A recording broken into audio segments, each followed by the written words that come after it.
So I guess from hearing all of this, Josh, because there's a lot more wiser people in the room than me talking on this.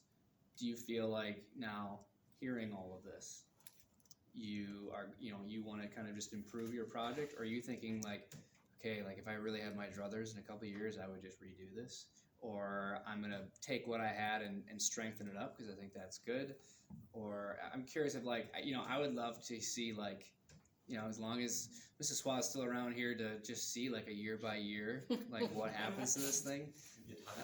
Yeah, like a time lapse or something, or like what happens. But like what kind of what are your reflective thoughts? Because the engineering design process on improve, right?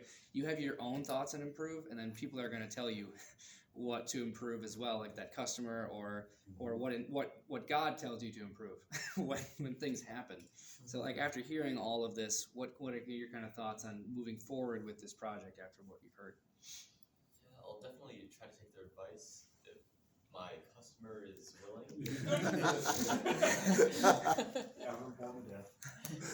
So yeah, I'll try to protect the wood and get it off the ground. And I don't know how long it took to last, but I guess she can always call me back. Say, after next year, it's not your problem, right? Is that what you're saying? Any kind of warranty that we got here, Mom? That, yeah. It's all in the fine print. Yeah. One thing that I'm curious about is there a prescribed way to maintain the cistern that would provide a different alternative to the bridge that as a better or a different solution to the problem? I like the solution that you chose. I think it'll be aesthetically pleasing. So we live in an old schoolhouse, and it would be awesome if we can just rip out the whole basement floor and actually install sump pumps in the house.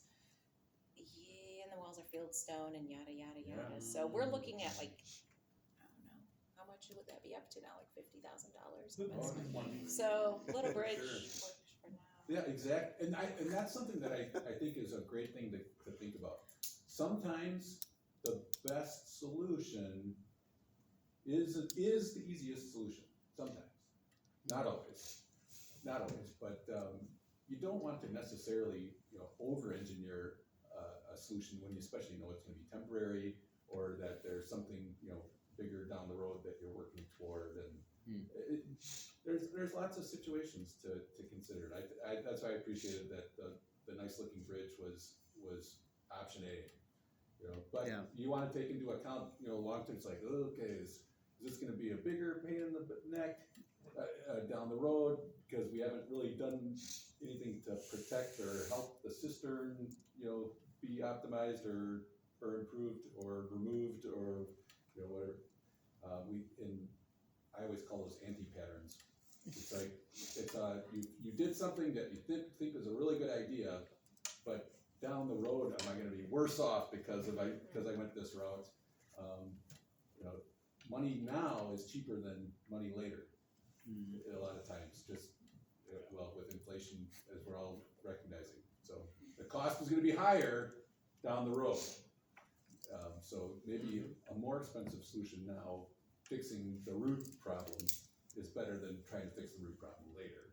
But it's a great improvement over the plans. Exactly. Yeah, that's Like called our it, initiative. and that's called it. If your customer's aware of his bias, I think.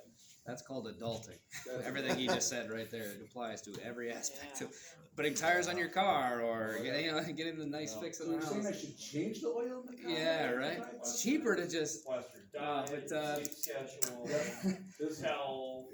Josh, I think we'll